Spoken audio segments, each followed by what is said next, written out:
नमस्कार दोस्तों, आप सभी का स्वागत करते हैं हमारे चैनल पश्चिम बंगाल न्यूज की ओर से। देर ना करते हुए चलिए जानते हैं पश्चिम बंगाल की ताजा खबरें। अगर आपने अभी तक हमारा चैनल को सब्सक्राइब नहीं किया है तो जल्दी से सब्सक्राइब और वीडियो को लाइक करें ताकि हमारी सारी खबरें सबसे पहले आप तक पहुंच सके। और वीडियो को कहां से देख रहे हैं कमेंट में जरूर बताएं। मंडियों में सरसों का हाल किसानों के लिए जानना जरूरी। देखें सभी शहरों की ताजा कीमतें। सरसों उगाने वाले किसान के लिए जरूरी है। आज की मंडियों में भावों में उतार चढ़ाव जारी है। कुछ जिले स्थिर हैं जबकि कुछ में आपूर्ति बढ़ने से नरमी आई है। नीचे हमने प्रमुख मंडियों के लाइव रेट, कारण और किसान फायदेमंद सलाह एकदम स्पष्ट तरीके से दी है ताकि आप बिक्री या भंडारण का सही फैसला ले सकें। सरसों के भाव कई कारणों से बदलते हैं। मौसमी फसल आवक, ऐसी उन्नत किस्मों की उपलब्धता, बीज तेल की घरेलू मांग, अंतर्राष्ट्रीय तेल बीज की कीमतें और मिलों की खरीदारी। महिलाओं के लिए बड़ा सहारा बन रही है जो घर की जिम्मेदारियों, बच्चों या व्यक्तिगत परिस्थितियों के कारण बाहर जाकर नौकरी नहीं कर पाती। इस योजना के तहत महिलाओं को अपने घर से ही सरकारी व प्राइवेट संस्थानों के साथ जुड़कर काम करने का अवसर मिल रहा है। खास बात यह है कि इसके माध्यम से महिलाओं को 15,000 से 28,000 रुपये महीने की कमाई का मौका मिल रहा है, जिससे वे घर बैठे आर्थिक रूप से मजबूत बन सकती हैं। बिहार के बाद अब बंगाल की बारी। एनडीए की मीटिंग में पीएम मोदी ने दिया जीत का मंत्र। एनडीए संसदीय दल की बैठक में प्रधानमंत्री नरेंद्र मोदी ने पश्चिम बंगाल चुनाव को अगला बड़ा लक्ष्य बताते हुए कहा कि बिहार की जीत के बाद अब बंगाल की बारी है। बिहार चुनाव में एनडीए की भारी जीत को गठबंधन की जीत बताते हुए उन्होंने नीतीश कुमार को इस विजय का शिल्पकार बताया। देश भर में लाखों निवेशकों का पैसा सहारा इंडिया ग्रुप में वर्षों से फंसा हुआ था। अब निवेशकों के लिए बड़ी राहत की खबर सामने आई है। केंद्र सरकार ने सहारा इंडिया रिफंड स्कीम 2025 के तहत रिफंड प्रक्रिया को तेज कर दिया है और कई लोगों के बैंक खाते में पैसा आना शुरू हो चुका है। अगर आपने भी सहारा इंडिया की किसी कोऑपरेटिव सोसाइटी में निवेश किया है तो यह लेख आपके लिए बेहद जरूरी है। टीएमसी यानी तृणमूल कांग्रेस के निलंबित विधायक हुमायूं कबीर की तरफ से बाबरी मस्जिद का शिलान्यास चर्चा का विषय बना हुआ है। 6 दिसंबर को उन्होंने नींव रख दी है। इसी बीच बागेश्वर धाम के धीरेन्द्र कृष्ण शास्त्री ने कहा है कि किसी की श्रद्धा है तो वह अपनी आस्था को मान सकता है। साथ ही उन्होंने कहा है कि भगवान राम पर टिप्पणी स्वीकार नहीं की जाएगी। रविवार को समाचार एजेंसी एएनआई से बातचीत में शास्त्री से मस्जिद की नींव रखे जाने को लेकर सवाल किया गया। उन्होंने कहा, देखिए, अगर ऐसी किसी की कोई श्रद्धा है तो वह अपनी अपनी श्रद्धा से आस्था को मान सकता है। वरिष्ठ नागरिकों को अब पहले से अधिक मासिक पेंशन मिलेगी। 60 वर्ष या उससे अधिक आयु के पात्र बुजुर्गों के लिए पेंशन राशि बढ़ाकर 1,500 रुपये प्रति माह कर दी गई है। इस अतिरिक्त सहायता से बुजुर्ग लोग अपनी दवाइयों, नियमित स्वास्थ्य जांच, भोजन और अन्य जरूरी खर्चों को आसानी से पूरा कर सकेंगे। इसका उद्देश्य बुजुर्गों को आर्थिक रूप से सुरक्षित बनाना है ताकि उन्हें रोजमर्रा की जरूरतों के लिए किसी पर पूरी तरह निर्भर न रहना पड़े। इस योजना का लाभ मुख्य रूप से उन लोगों को मिलेगा जो गरीबी रेखा से नीचे जीवन यापन कर रहे हैं और किसी अन्य सरकारी पेंशन योजना का लाभ नहीं लेते। पीएम मोदी और प्रियंका गांधी ने नेहरू पर क्या कहा, ओवैसी बोले, वफादारी का सर्टिफिकेट न मांगा जाए। पीएम मोदी ने इस दौरान कई दावे किए। उन्होंने इस चर्चा के दौरान महात्मा गांधी से लेकर पूर्व प्रधानमंत्री जवाहरलाल नेहरू और मोहम्मद अली जिन्ना का जिक्र किया। पीएम मोदी ने सवाल किया कि जब बापू को वंदे मातरम नेशनल एंथम के रूप में दिखता था तो इसके साथ अन्याय क्यों हुआ। साथ ही उन्होंने कहा कि मोहम्मद अली जिन्ना ने वंदे मातरम के खिलाफ सवाल उठाया था और जवाहरलाल नेहरू ने वंदे मातरम की जांच शुरू की थी। बंगाल में 2 हुमायूं कबीर, दोनों टीएमसी विधायक, एक ने मांगा बाबरी मस्जिद के लिए चंदा, दूसरे को फोन कॉल ने किया बेदम। पश्चिम बंगाल के मुर्शिदाबाद में बाबरी मस्जिद के शिलान्यास से राजनीति ध्रुवीकरण का माहौल बनने लगा है। 6 दिसंबर को भरतपुर विधानसभा क्षेत्र के विधायक हुमायूं कबीर ने बेलडांगा में बाबरी मस्जिद की नींव रखी थी। उन्होंने क्यूआर कोड जारी करते हुए देश के मुस्लिम समाज से चंदा देने की अपील की थी। अपील का असर भी हुआ। पश्चिम बंगाल समेत देश के अन्य राज्यों से पैसे आए।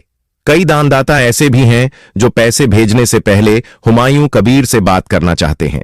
ऐसे दानदाताओं ने डेबरा के विधायक हुमायूं कबीर को फोन करना शुरू कर दिया।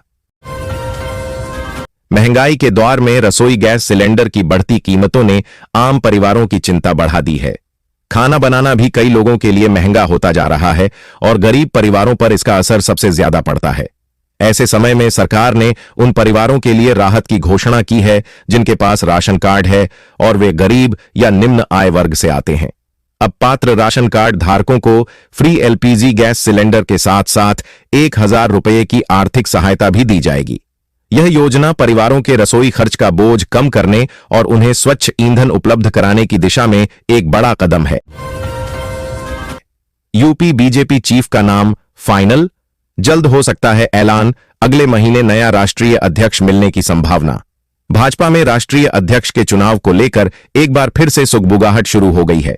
पार्टी को उत्तर प्रदेश का प्रदेश अध्यक्ष इसी महीने मिलने की संभावना है।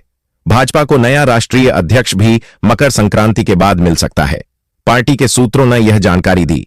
हिंदू पंचांग के अनुसार 16 दिसंबर को सूर्य धनु राशि में प्रवेश करेंगे और इसी तिथि से खरमास की शुरुआत मानी जाती है। यानी 16 दिसंबर से 14 जनवरी मकर संक्रांति तक कोई भी नया या शुभ कार्य नहीं किया जाता है। माना जा रहा है कि भाजपा उत्तर प्रदेश के लिए प्रदेश अध्यक्ष का ऐलान 16 दिसंबर से पहले कर सकती है।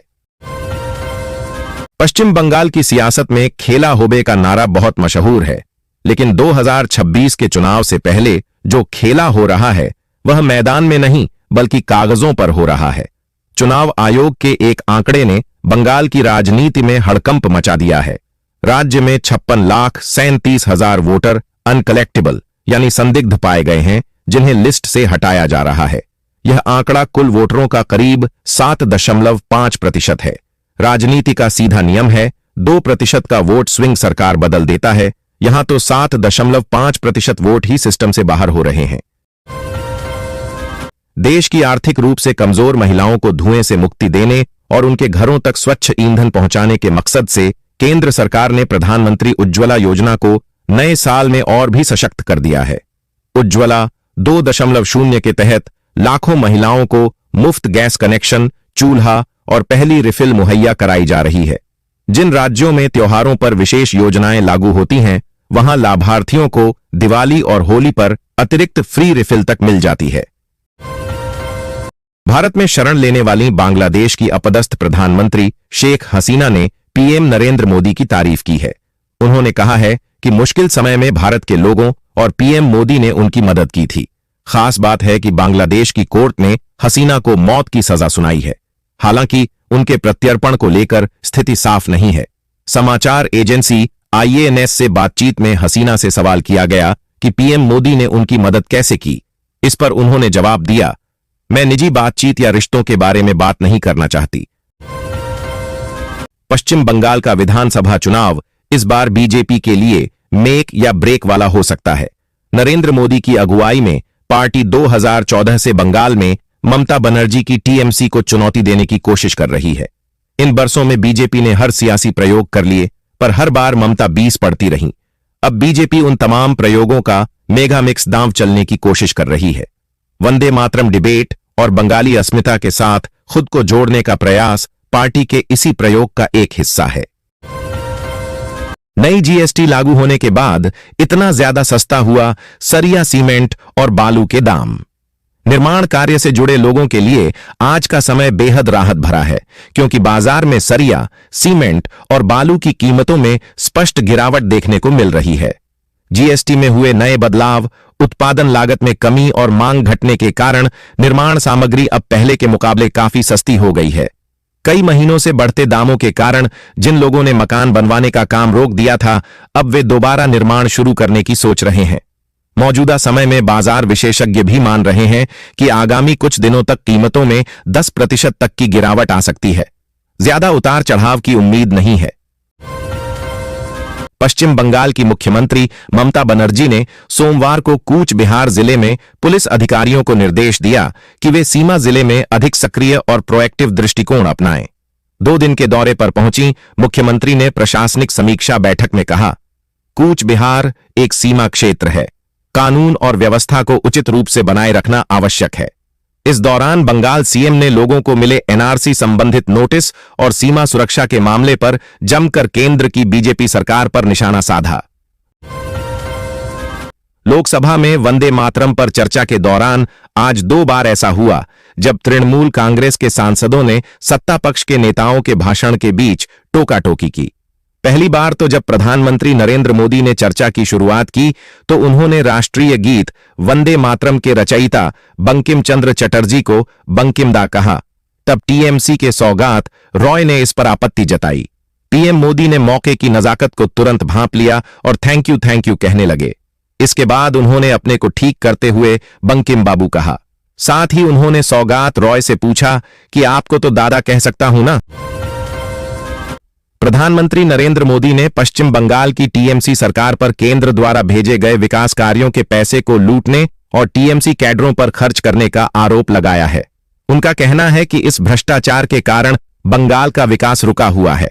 वहीं टीएमसी ने इन आरोपों को खारिज करते हुए केंद्र सरकार पर बंगाल की जायज धनराशि रोकने का निशाना साधा है। टीएमसी के अनुसार केंद्र सरकार जानबूझकर बंगाल को उसका बकाया फंड नहीं दे रही है। कब से लागू होगा 8वां वेतन आयोग? सरकार ने दी जानकारी, केंद्रीय कर्मचारियों के लिए जरूरी। 8वें वेतन आयोग 8 सीपीसी को लेकर एक नई जानकारी सामने आ रही है। केंद्र सरकार ने सोमवार को बताया कि अभी देश में कुल 50,14,000 केंद्रीय कर्मचारी काम कर रहे हैं, जबकि करीब 69 लाख पेंशनभोगी हैं जिन्हें 8वें केंद्रीय वेतन आयोग के लागू होने का फायदा मिलेगा।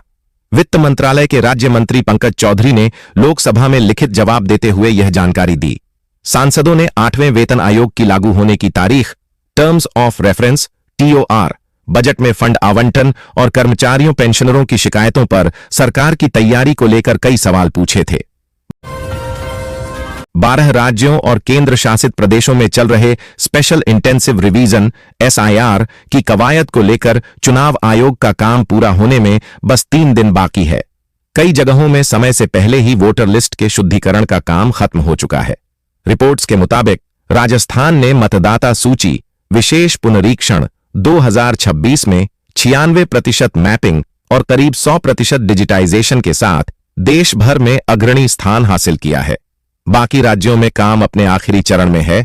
आइए जानते हैं कि कहां कितना काम हुआ है।